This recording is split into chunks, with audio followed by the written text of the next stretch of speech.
ప్రభువైన యేసుక్రీస్తు నామములో మీకందరికీ శుభములు. మన యొక్క ధ్యానాలలో ఇది 19వ రోజు. ప్రతిరోజు దేవుడు మనకి అనుగ్రహిస్తున్న వెలుగును బట్టి మనం ఆయన సన్నిధిని చక్కగా నడుచుకోవటానికి దేవుడు మనకి సహాయం చేయాలని ప్రార్థన చేస్తూ ఉన్నాను. విశ్వాసి యొక్క జీవితంలో సంపూర్ణ సమర్పణ అనే అనుభవంలోనికి వచ్చిన తర్వాత అదే సమర్పణ జీవితంలో కొనసాగటమే సజీవ యాగము అని మనం తెలుసుకున్నాం. అయితే ఈ జీవితాన్ని మన సమర్పణ నడిపించదు కానీ మనము ఎవరికి జీవితాన్ని సమర్పించామో ఆయన నడిపిస్తాడు. కాబట్టి సమర్పణ అవసరమే, కానీ నేను చేసిన సమర్పణ నన్ను నడిపించదు.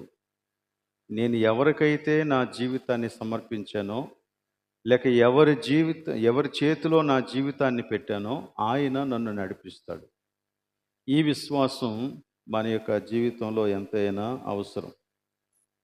ఈరోజు సంఖ్యాకాండంలో నుంచి ఒక వాక్య భాగాన్ని చదివాం. ఆ వాక్య భాగం మీకందరికీ పరిచయమైనటువంటిదే.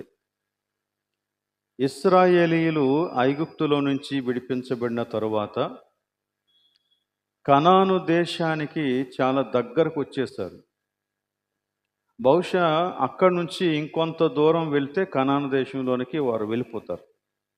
కాదేశు, పారాను అరణ్యంలో కాదేశు అనే ప్రాంతానికి వారు వచ్చినప్పుడు దేవుడు మోషేకు ఒక మాట సెలవిచ్చాడు. నేను మీకు ఇస్తూ ఉన్నటువంటి ఈ దేశాన్ని ఒక్కసారి వెళ్ళి చూసి రండి. అలా వెళ్ళి చూసి రావడానికి గోత్రానికి ఒక్కరు చొప్పున ముఖ్యమైనటువంటి వ్యక్తులను ఒక 12 మందిని ఏర్పరచు. వారు ఆ దేశంలోనికి వెళ్తారు. ఆ దేశం యొక్క స్థితిగతులు చూసి వస్తారు.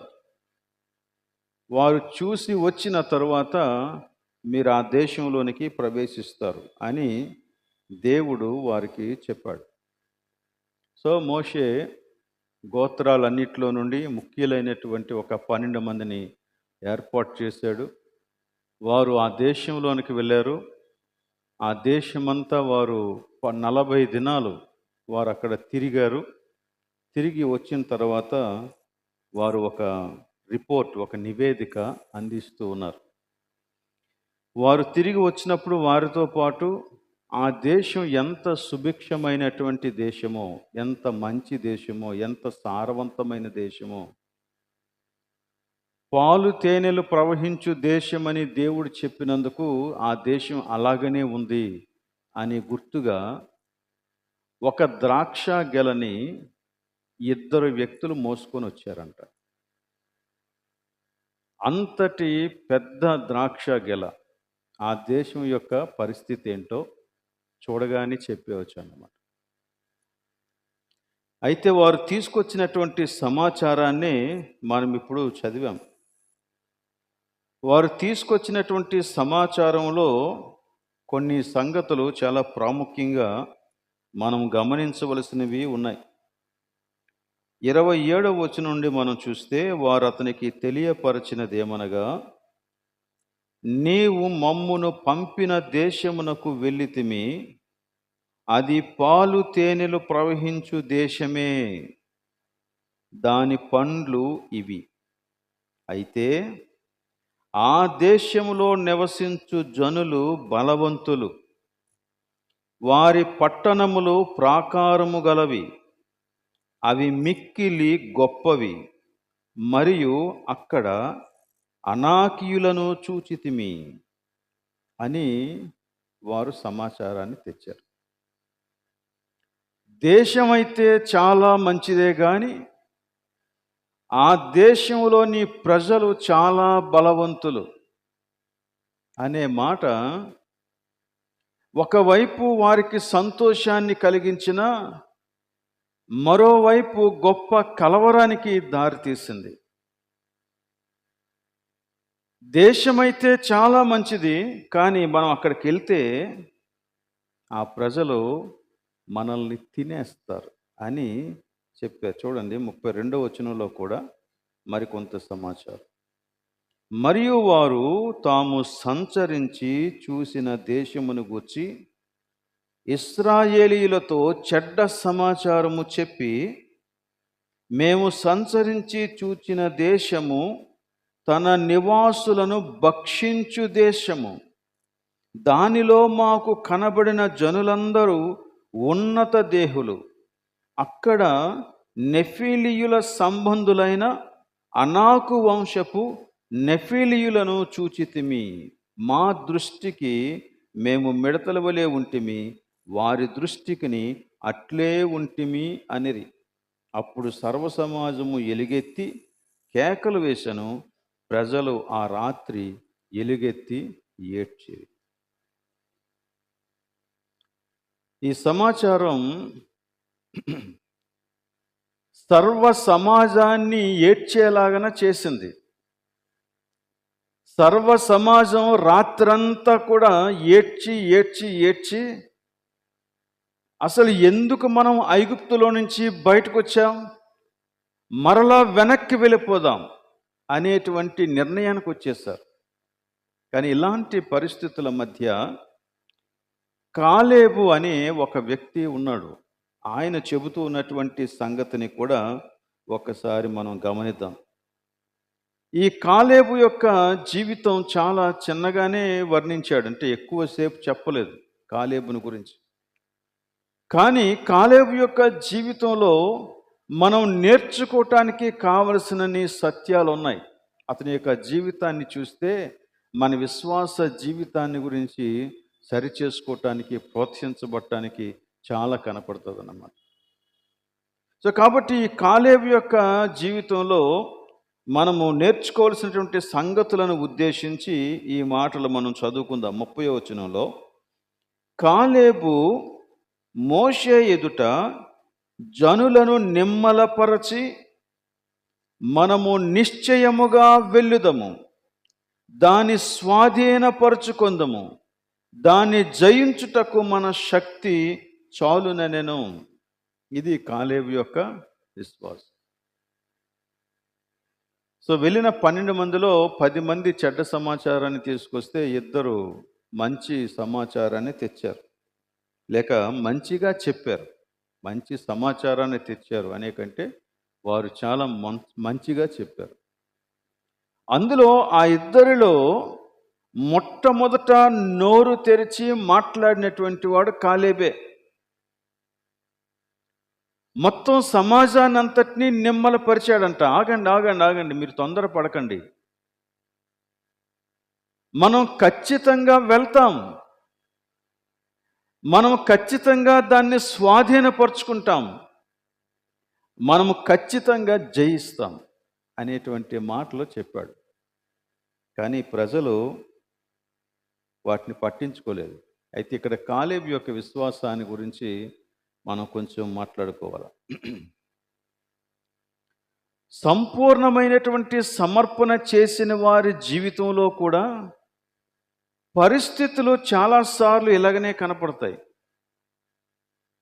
వారు ఐగుప్తుని విడిచిపెట్టి వచ్చేశారు, వారు ఎర్ర సముద్రాన్ని దాటి వచ్చేశారు, మార్గంలో దేవుని యొక్క శక్తిని, దేవుని యొక్క కార్యాలను అనుభవిస్తూ వచ్చారు. వారు దేవుని యొక్క మాటలు విన్నారు. ఆ కనాను దేశం మీకు ఇస్తాను అని చెప్పినటువంటి మాట విన్నారు, కానీ వారి యొక్క జీవితం అందుకు తగ్గట్టుగా లేదు. కాలేబు కూడా వారందరిలో ఒకడు, మొత్తం సమాజం అంతట్లో కాలేబు కూడా ఒకడు. కాలేబుకున్నటువంటి ప్రత్యేకతలేమీ లేవు వారికంటే. ఈయన కూడా వారిలాగానే ఐగుప్తులో నుంచే బయలుదేరాడు, ఈయన కూడా వారిలాగానే ఎర్ర సముద్రంలో దాటి వచ్చాడు, ఈయన కూడా వారిలాగానే ఈ అద్భుతాలన్నీ చూశాడు, దేవుని యొక్క మాటలు విన్నాడు.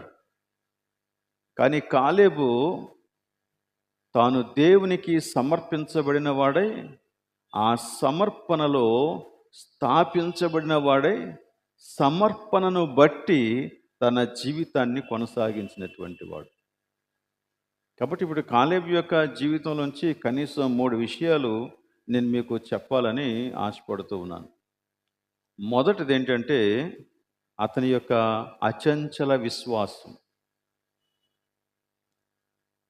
అచంచలమైన విశ్వాసం కలిగినటువంటి వాడు కాలేబు. రెండవది ఏంటంటే అతడు సంపూర్ణమైన సమర్పణ గలవాడు. మూడవది ఏంటంటే అమోఘమైన ధైర్య సాహసాలు కలవాడు. వీటన్నిటి వెనక అతని యొక్క రహస్యం దేవుడు.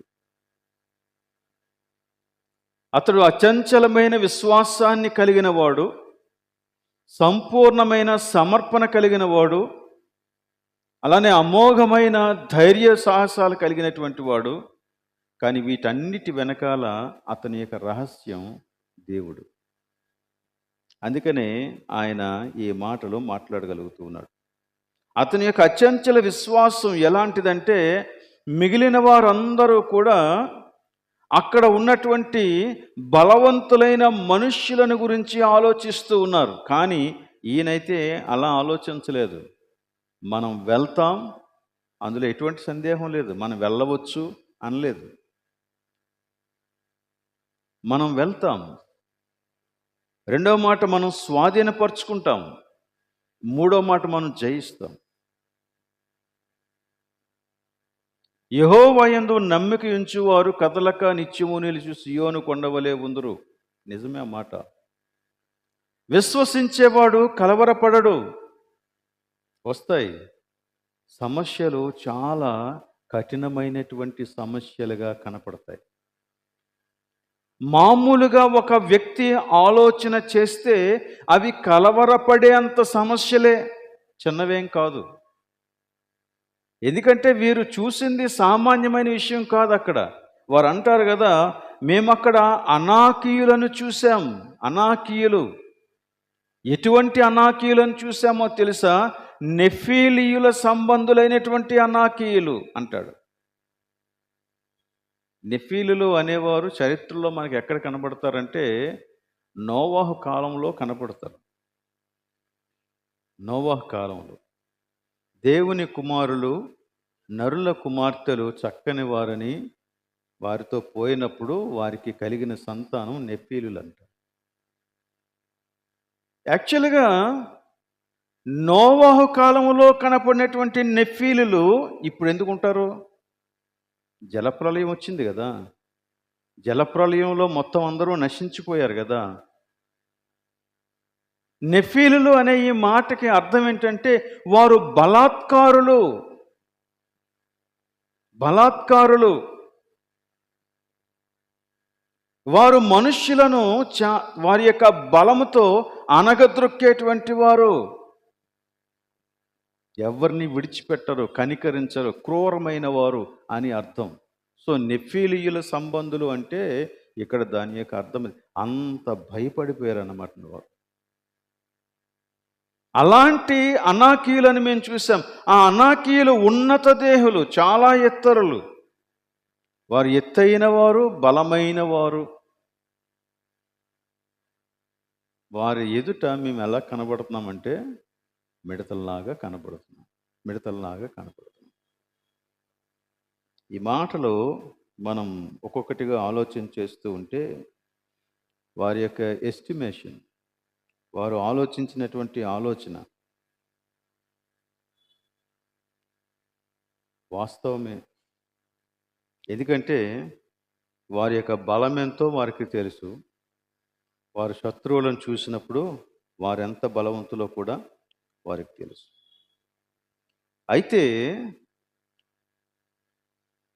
ఈ ప్రజలు తమ్మును తాము ఆ ప్రజలతో వారి యొక్క శక్తియుక్తులతో అంచనా వేసుకొని తమ్మును తాము చాలా చిన్నవారిగా చూసుకున్నారు. చాలా ఉన్నతమైన దేహులు లేక ఉన్నతమైన వారు, మేమేమో వాళ్ళ దగ్గర మిడతలు లాంటి వారు. కానీ కాలేబు అయితే వారిని చూసొచ్చాడు. అక్కడ అనాకీయులు లేరు అని చెప్పలేదు. వారు బలవంతులు కాదు అని చెప్పలేదు. వారు నెఫీలు సంబంధులైనటువంటి వారు లేక అలాంటి గుణలక్షణాలు కలిగిన వారు కాదు అని కూడా చెప్పలేదు. అవన్నీ నిజమే. కానీ ఈ కాలేబు తన్ను తాను ఎలా బేరీజ్ వేసుకున్నాడంటే, దేవుడు చెప్పిన మాటను బట్టి. దేవుడు చెప్పిన మాట ఏంటి? ఆ 13వ అధ్యాయంలో మొదటి వచనంలో మనం గమనిస్తే అక్కడ ఇలా ఉంది. మొదటి 2 వచనాలు. యెహోవా మోషేకు ఇలాగున సెలవిచ్చెను, నేను ఇశ్రాయేలీయులకు ఇచ్చుచున్న కనాను దేశమును సంచరించి చూచుటకు నీవు మనుష్యులను పంపుము. దేనికి పంపమన్నాడు? నేను ఇస్తూ ఉన్నటువంటి దేశాన్ని మీరు చూసిరండి. అంతేగాని నేను ఈ దేశాన్ని మీకు ఇవ్వాలనుకుంటున్నాను, అసలు నేను ఇవ్వగలనో లేదో మీరు వెళ్ళి ఎస్టిమేషన్ చేసి రండి అని చెప్పలే. మీరు అక్కడికి వెళ్ళి అసలు వాళ్ళ బలం ఏంటి, మీ బలం ఏంటి, మీ సైన్యం ఏంటి, వాళ్ళ సైన్యం ఏంటి, వాళ్ళ యుక్తులు ఏంటి, మీరు యుక్తులు ఏంటి, ఇవన్నీ అంచనా వేసుకోండి అని చెప్పలేదు. నేను ఇవ్వబోతున్న దాన్ని మీరు చూసి రండి అంతే. కాలేబుకి ఆ విషయం అర్థమైంది. కానీ వీరు కేవలం మానవరీత్యా మాత్రమే ఆలోచించారు. కాబట్టి సమర్పణ దశలోనికి వచ్చినటువంటి వ్యక్తి యొక్క విశ్వాసం దేవుని మీద ఆధారపడి ఉండాలన్నది మొట్టమొదట మనం చూడవలసినటువంటి విషయం. చూడండి, అదే చోట 14వ అధ్యాయంలో 4వ వచనంలో, వారు మనము నాయకుని ఒకని నియమించుకొని ఐగుప్తునకు తిరిగి వెళ్ళుదామని ఒకనితో ఒకడు చెప్పుకొనిరి. అదే అధ్యాయంలో 9వ వచనం చూడండి, మెట్టుకు మీరు యెహోవా మీద తిరగబడకుడి, ఆ దేశ ప్రజలకు భయపడకుడి, వారు మనకు ఆహారమగుదురు, వారి నీడ వారి మీద నుండి తొలగిపోయాను, యెహోవా మనకు తోడయున్నాడు, వారికి భయపడకుడి అని. ఇది కాలేబు యొక్క విశ్వాసం. వారందరూ చెప్పింది ఏంటంటే, వారి దగ్గర మేము మిడతల్లాగున్నాం, వారు మనల్ని భక్షించేస్తారని చెప్పాడు. కానీ కాలేబు చెప్పిన మాట ఏంటంటే, వారే మనకి ఆహారం అవుతారని చెప్పాడు. దేనిని బట్టి? దేనిని బట్టి అంటే, దేవుడు మనకు తోడై ఉన్నాడు. అది. సో కాబట్టి చాలాసార్లు మనము దేవునితో ఒక నిబంధన చేసి దేవుని దగ్గరికి వచ్చి ఒక సమర్పణ చేసుకొని, నేను సమర్పించేసుకున్నాను కాబట్టి ఇక నా జీవితం చక్కగా జరిగిపోతుంది అనుకుంటాం. కానీ నీ సమర్పణ కాదు నిన్ను నడిపించేది. నువ్వు ఎవరికి సమర్పించుకున్నావో ఆ దేవుడు నిన్ను నడిపిస్తాడు. కాబట్టి నీ దృష్టి ఆయన మీద నుండి తొలగిపోదు. సో వీరిద్దరిని మనం కంపేర్ చేసి చూసుకుంటే, వారేమో పోజాలము అనిరి, అయితే కాలేబు మనలను దేవుడు చేర్చును అన్నాడు. అలాగనే వారేమో దేవుని యొక్క క్రియలు మర్చిపోయారు. ఈయనైతే దేవుని యొక్క మాటలు యందు లక్ష్యం ఉంచాడు. వారైతే ఆశ చచ్చిపోయింది వారికి, కానీ కాలేబుకు నిరీక్షణ ఎక్కువైంది, ఖచ్చితంగా వెళ్తామని. అలానే వారేమో భయపడ్డారు, కాలేబు అయితే ధైర్యంతో ఉన్నాడు, ధీమాగా ఉన్నాడు. ఆ ధీమా అతనికి దేవుడు మాటల వలన, దేవుని వలన కలిగినటువంటి ధీమా.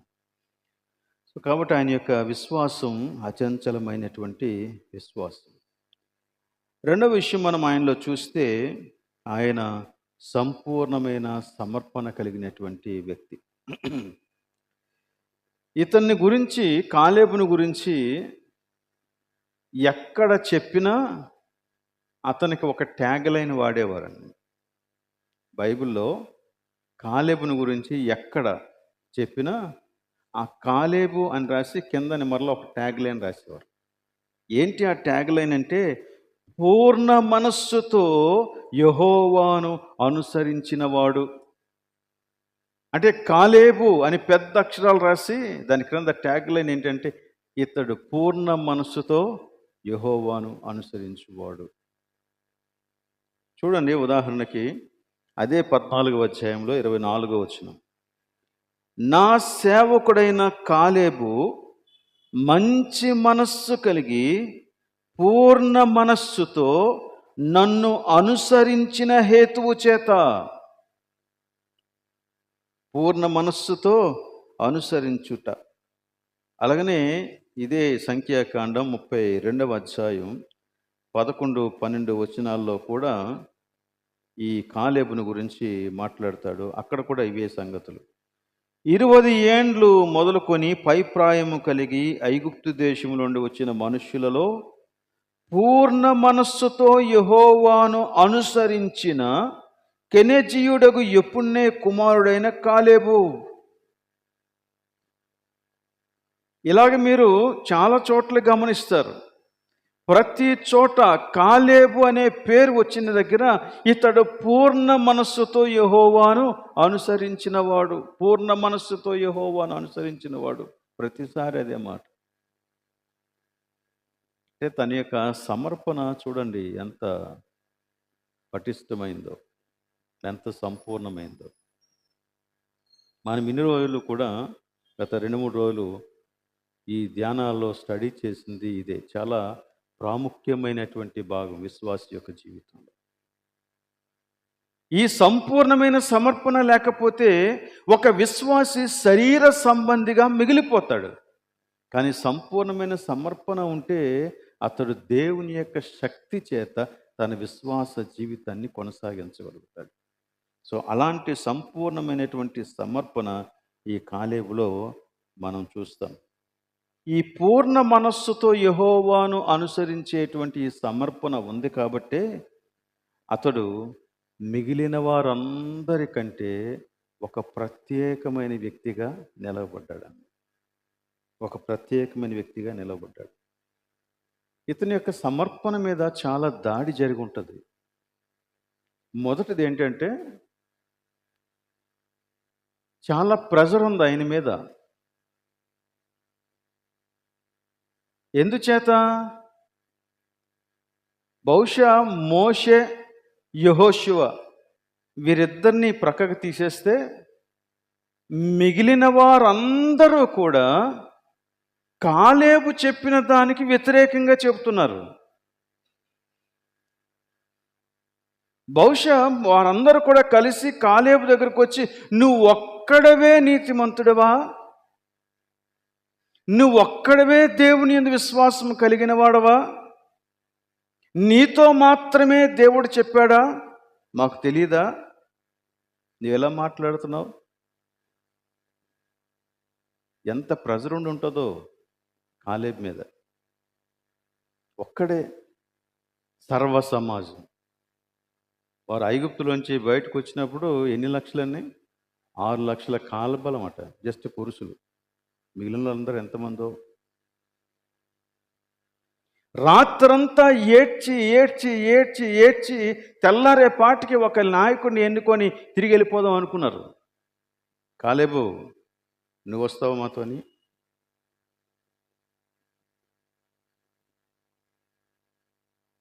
కాలేబు కొంచెం కూడా షేక్ అవ్వలేదండి. అసలు కొంచెం కూడా షేక్ అవ్వలేదు. ప్రభువుతో నిలిచాడు అంతే.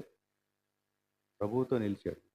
చూడండి, ఆయన మాట్లాడినటువంటి మాటలు 14వ అధ్యాయం 6వ వచనంలో ఉంటుంది. అప్పుడు దేశమును సంచరించి చూచిన వారిలో ఉండిన నూను కుమారుడైన యెహోషువయు యెఫున్నె కుమారుడు కాలేబును బట్టలు చింపుకొని, వారు చేసిన పనికి బట్టలు చింపుకొని, ఇశ్రాయేలీల సర్వ సమాజముతో మేము సంచరించి చూచిన దేశము మిక్కిలి మంచి దేశము, యెహోవా మన యందు ఆనందించిన ఎడల ఆ దేశములో మనలను చేర్చి దానిని మనకిచ్చును. యెహోవా మనయందు ఆనందించిన ఎడల. ఎలా ఆనందిస్తాడు దేవుడు? ఎలా ఆనందిస్తాడు దేవుడు? అనుకూలమైన సమర్పణ చేసినప్పుడు. అదే నిన్న మనం ధ్యానం చేసాం. దేవునికి అనుకూలమైనది అనగా దేవుణ్ణి సంతోషపెట్టేటువంటి సమర్పణ, లేక దేవుని మీద సంపూర్ణంగా ఆనుకునేటువంటి సమర్పణ, అహాన్ని కంప్లీట్గా ప్రభు యొక్క సన్నిధిలో అప్పగించేసుకున్న సమర్పణ. కాలేబు దాని గురించి మాట్లాడుతున్నాడు. దేవుడు మన యందు సంతోషిస్తే, ఆనందిస్తే ఆయన మనల్ని చేరుస్తాడు. మీరు ఎందుకు భయపడుతున్నారు? సో సంపూర్ణ సమర్పణ మనం చేసినప్పటికీ కొన్నిసార్లు పరిస్థితులు ఇలా మనల్ని కలవరపరిచి కదిలించేస్తాయి అన్నమాట. అప్పుడు మనకి ఎలాంటి మనస్సు వస్తుందంటే, అసలు దేవుడు ఉన్నాడా? దేవుడు ఉంటే ఏమైపోయాడు? అసలు నేను నమ్మింది కరెక్టేనా అని కొంతమంది ఈవెన్ వెనుతిరిగిపోతారు కూడా విశ్వాసంలో. అంతవరకు యేసుక్రీస్తుని నమ్మిన వాడు జీవితంలో కష్టం రాగానే మళ్ళీ వెనక్కి వెళ్ళిపోతాడు చాలామంది. ఒక సంపూర్ణ సమర్పణ స్థితికి వస్తేనే కానీ దేవునిలో మనం నిలవడం చాలా కష్టం. అది అయిపోయిందంటే ఇప్పుడు పరిస్థితి ఎలా ఉందో చూడండి. 40 సంవత్సరాలు వెయిట్ చేయాల్సి వచ్చింది కాలేబు కనాను దేశంలో ప్రవేశించడానికి. 1-2 రోజులు కాదు, లేదా 1-2 సంవత్సరాలు కాదు, 40 సంవత్సరాలు. 40 సంవత్సరాలు వెయిట్ చేయాల్సి వచ్చిన కాలేబు యొక్క సమర్పణలో కొంచెం కూడా మార్పు లేదు. అదే సమర్పణ, అదే సమర్పణ. చూడండి సంఖ్యాకాండంలోని 14వ అధ్యాయం 34వ వచనం. మీరు ఆ దేశమును సంచరించి చూసిన 40 దినముల లెక్క ప్రకారము దినమునకు 1 సంవత్సరము చొప్పున 40 సంవత్సరములు మీ దోష శిక్షను భరించి నేను మిమ్మల్ని రోసివేసినట్లు మీరు తెలుసుకొందురు. కాలేబుకి అసహనం రావాల. ఎందుకు అసహనం రావాలంటే తప్పు తనది కాదు, తప్పు తనది కాదు. తానేం తప్పు చేయలేదు. తన విశ్వాసం కరెక్ట్గానే ఉంది, తన సమర్పణ కరెక్ట్గానే ఉంది. తాను నమ్మినటువంటి మాట, తాను నమ్మినటువంటి దేవుడు అందరూ కరెక్టే.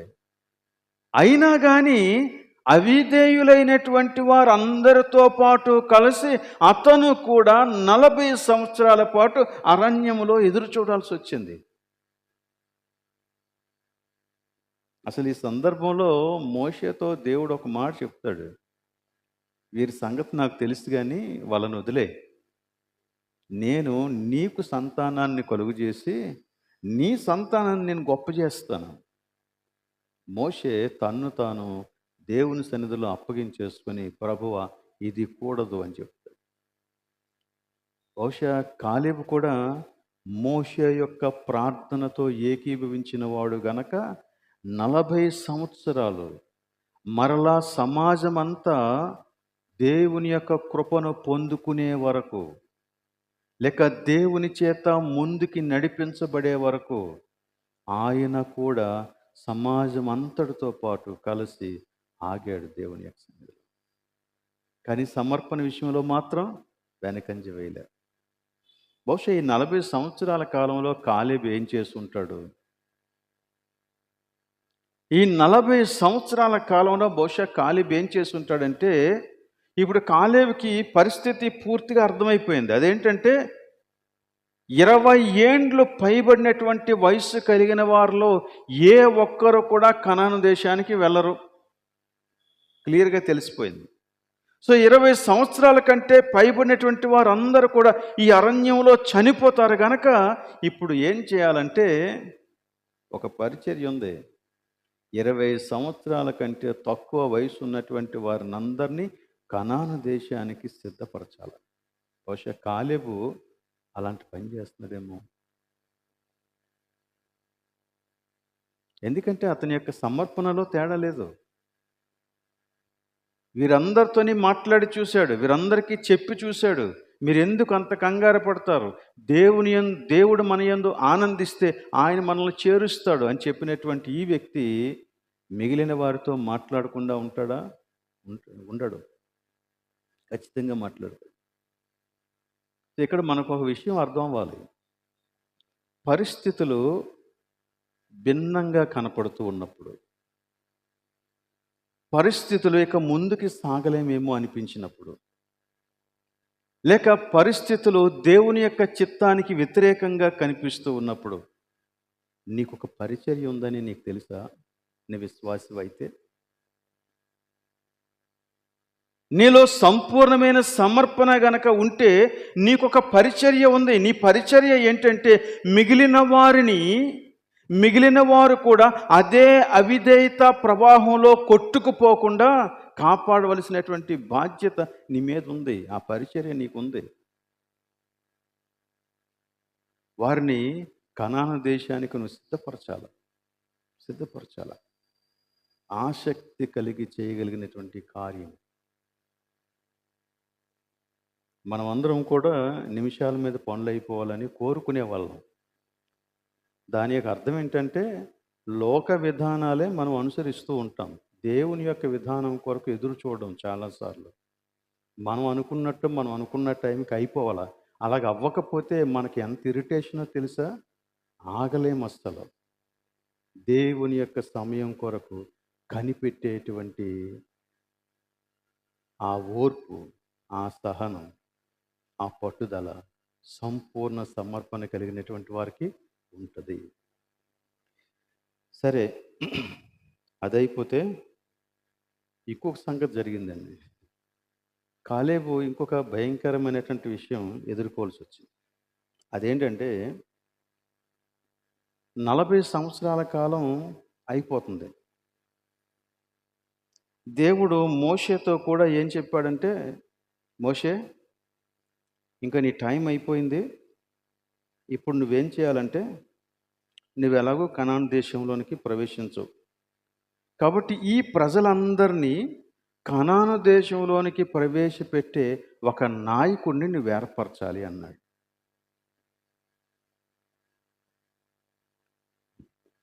ఆ పరిస్థితి వచ్చినప్పుడు కాలేబు పేరు దేవుడు చెప్పలేదు, యెహోషువ పేరు చెప్పాడు దేవుడు.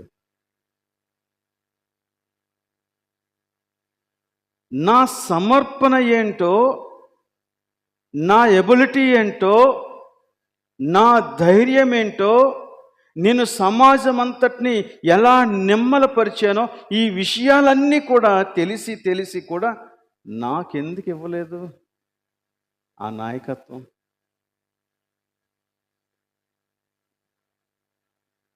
యెహోషువకి ఇవ్వబడింది. అసలు సమాజానికి అంతటికీ వ్యతిరేకంగా దేవుని పక్షంగా మొట్టమొదట మాట్లాడిన వాడు కాలేబే, యెహోషువ కాదు.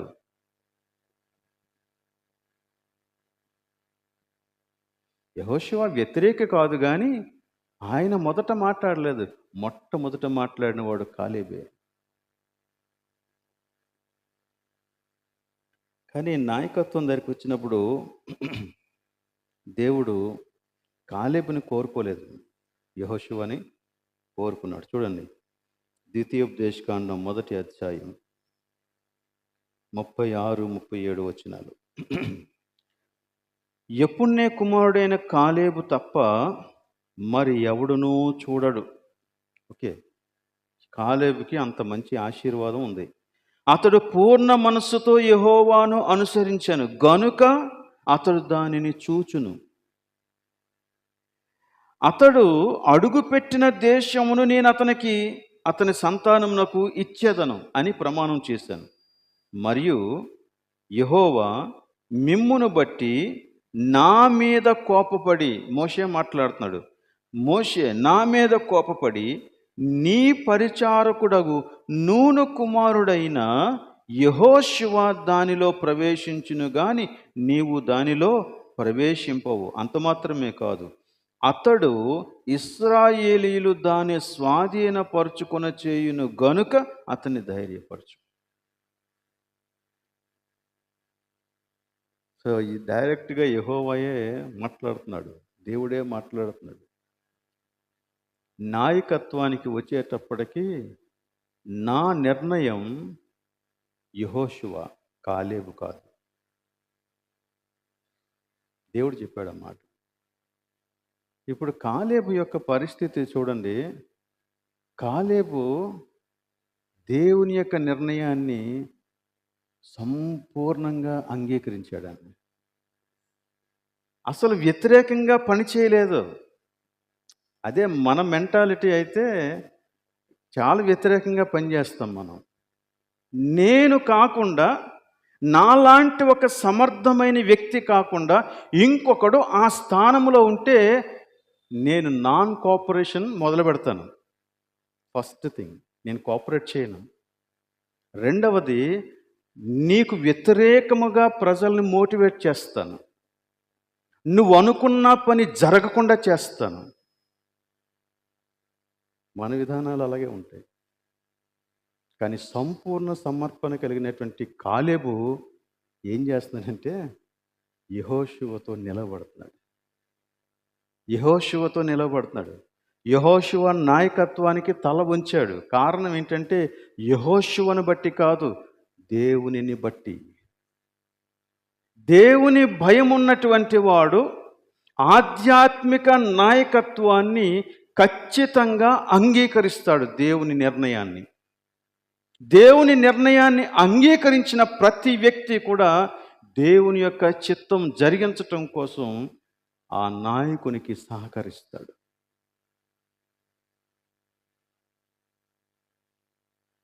కాలేబు చాలా సులువుగా సమాజాన్ని చీల్చేవచ్చు.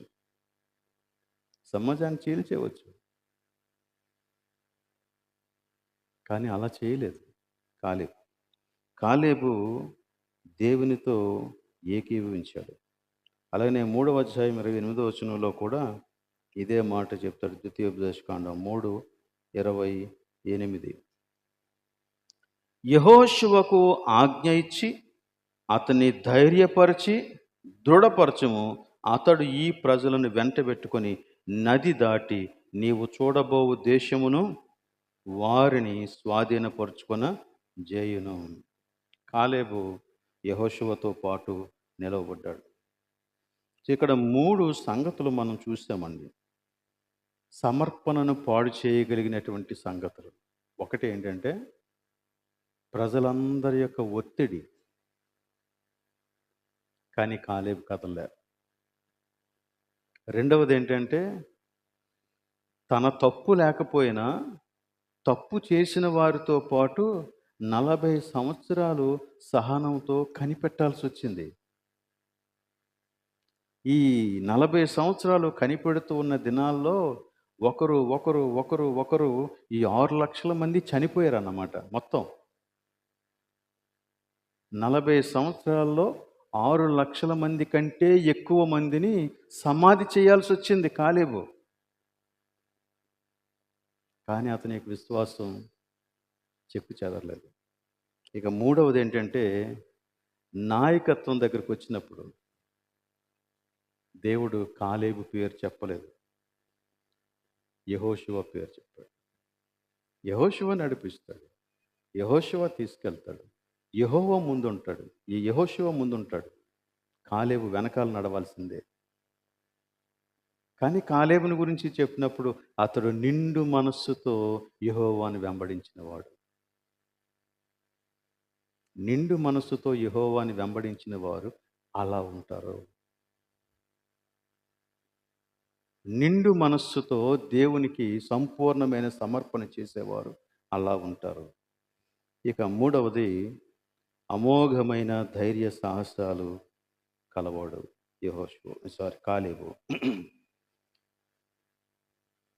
14వ అధ్యాయం 12వ వచనం. సంఖ్యాకాండం 14వ అధ్యాయం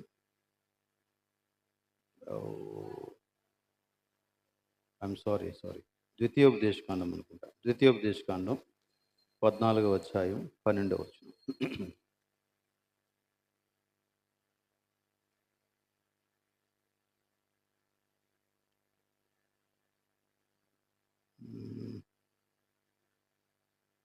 I missed it. Sorry.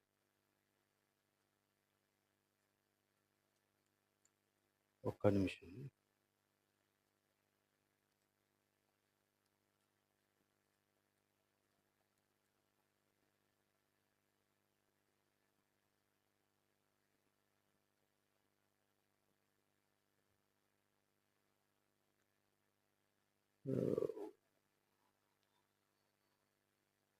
యెహోషువ గ్రంథం. యెహోషువ గ్రంథం 14వ అధ్యాయం 12వ వచనం. యెహోషువ గ్రంథం.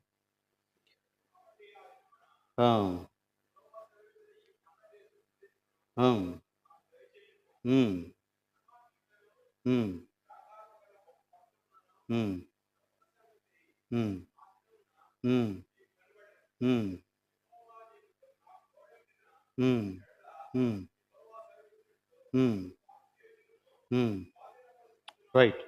చూడండి, ఇందులో 3 సంగతులు మనం గమనించవలసినవి ఏంటంటే, ఫస్ట్ థింగ్, ఈ కాలేబు కనాను దేశంలోనికి ప్రవేశించిన తర్వాత కోరుకుంటూ ఉన్నటువంటి ప్రదేశం ఎలాంటిదో చూడండి. ఫస్ట్ థింగ్ ఏంటంటే, కొండ ప్రదేశము నాకివ్వు.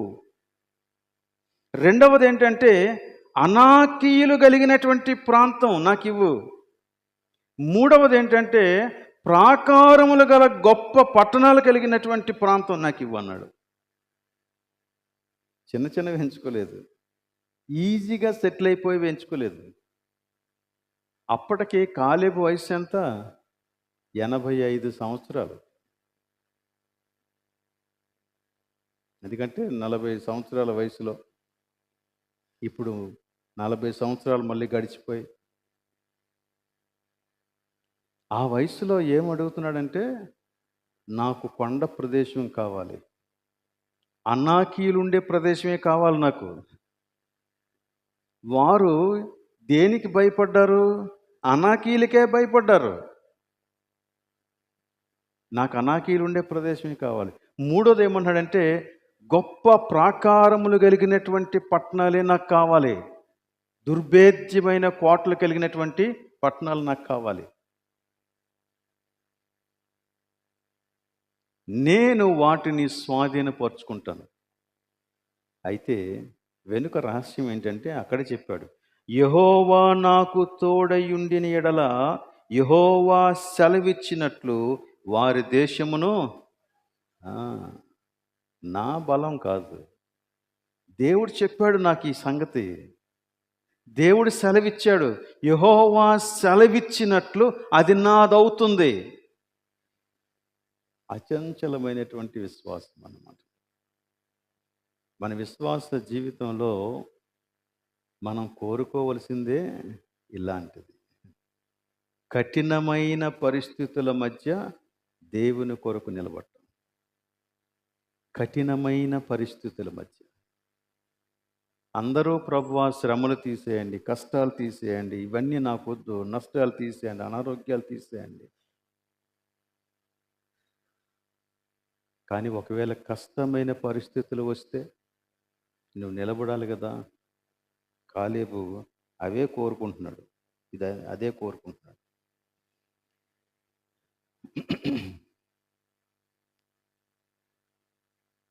కాబట్టి ఈ 3 విషయాలు మన విశ్వాస జీవితాన్ని ప్రభావితం చేయాలి.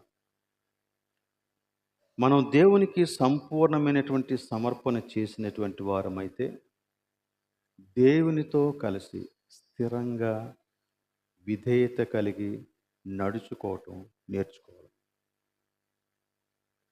సో సంపూర్ణ సమర్పణ చేసిన వారి యొక్క జీవితం ఇది.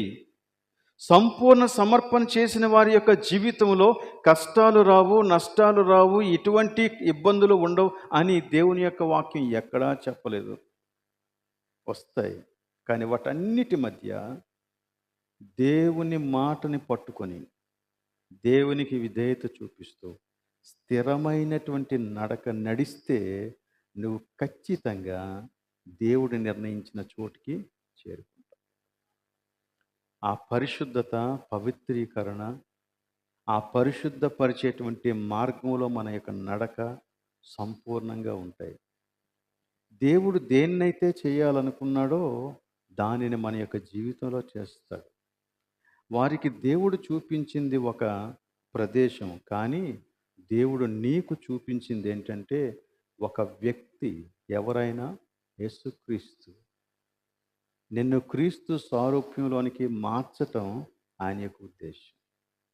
దానికోసం మనం ఈ లోకంలో విశ్వాసులుగా ముందుకి కొనసాగాలి. దేవుడు ఈ మాటలు మన వినికిడిలో దీవించునుగాక. ప్రార్థన చేద్దాం. పెరిగిన మా ప్రభు, నీకు స్తోత్రం చెల్లిస్తూ ఉన్నా. మా ఎడల నీవు కలిగి ఉన్నటువంటి నీ ఉద్దేశాలన్నీ నెరవేర్చబడినట్లు మీరు మమ్మల్ని అనుదినము బలపరుస్తూ ఉన్నందులకు నీకు స్తోత్రాలు తండ్రి. ఈరోజు ప్రత్యేకంగా నీ దీనదాసుడు పగడాల ప్రవీణ్ గారిని బట్టి నీకు వందనాలు చెల్లిస్తూ ఉన్నాం. వారికి నీవిచ్చిన ఆ చిన్న జీవితంలో తాను నీ కొరకు చేయగలిగినటువంటి సేవ చేయగలిగినందులకు నీకు స్తోత్రం చెల్లిస్తూ ఉన్నాం. తన యొక్క ధైర్యాన్ని బట్టి నీకు వందనాలు చెల్లిస్తూ ఉన్నాం. ఇదిగో నాయన, మరి ఈ సమయంలో జరిగినటువంటి పరిస్థితిని బట్టి దేవా నీ సన్నిధికి వస్తూ ఉన్నాం. వారి యొక్క తల్లిని, భార్యను, బిడ్డలను ప్రభు మీరు ఓదార్చండి. అలానే క్రైస్తవ లోకం ఈ పరిస్థితిని బట్టి ఆందోళన చెందకుండానట్లు సహాయం దయచేయండి. ఎంతో సంయమ్యాన్ని పాటిస్తూ దేవ మరి నీ యందలి విశ్వాసంతో సంపూర్ణంగా నీకు సమర్పించబడిన వారై దేవా ఏం చేయాలో అంతవరకే ఉండగలుగునట్లు సహాయం దయచేయండి. అలానే ప్రభువా మరి అధికారులు కూడా ఈ విషయంలో పారదర్శకంగా వ్యవహరించడానికి సహాయం దయచేయండి. న్యాయమైన నిర్ణయాలు తీసుకోవటానికి సహాయం దయచేయండి. మీరే మమ్మను కనికరించి నడిపించండి. ఇవనని మేమును కూడా మమ్మల్ని చేతులకు అప్పగించుకుంటూ ఉన్నాం. అవునాయన, కఠినమైన పరిస్థితులు మా జీవితంలో వస్తాయి, కానీ అటువంటివి వచ్చినప్పుడు మేము నిలవటానికి మాకు కావలసిన అచంచలమైన విశ్వాసాన్ని, సంపూర్ణ సమర్పణను, ధైర్య సాహసాలను నిన్ను బట్టి మేము పొందుకునేలాగన మాకు నీ కృపనిమ్మని ప్రార్థన చేస్తూ నీవు మాకు తోడుగా ఉన్నందులకు నీకే స్తుతులు చెల్లిస్తూ నీ నెమ్మదిని మాకు ప్రసాదించి మమ్మల్ని ఇక్కడి నుంచి పంపిస్తావని నమ్ముతూ మమ్మల్ని చేతులకు అప్పగించుకుంటూ యేసు పరిశుద్ధ నామములో అడుగుచూ నాం తండ్రి, ఆమేన్. పరలోకమందున్న మా తండ్రి, నీ నామం పరిశుద్ధపరచబడునుగాక, నీ రాజ్యము వచ్చునుగాక, నీ చిత్తం పరలోకము నెరవేరినట్లు భూమి నెరవేరునుగాక. మా అనుదిన ఆహారాన్ని మాకు దయచేయండి. మా రుణస్థులను క్షమించిన ప్రకారం మమ్మల్ని క్షమించు. మన శోధనకు తేక కిమ్ము తప్పించు. ఎందుకనగా రాజ్యము, బలము, మహిమ నిరంతరము నీవైనావు తండ్రి, ఆమేన్. మన తండ్రి అయిన దేవుని ప్రేమ, కుమారుడైన యేసు క్రీస్తు యొక్క కృప, పరిశుద్ధాత్మీయ అన్యోన్య సహవాసం ఇక్కడ చేరిన మనకు సంఘమంతటికి సదాకాలం తోడేండునుగాక, ఆమేన్.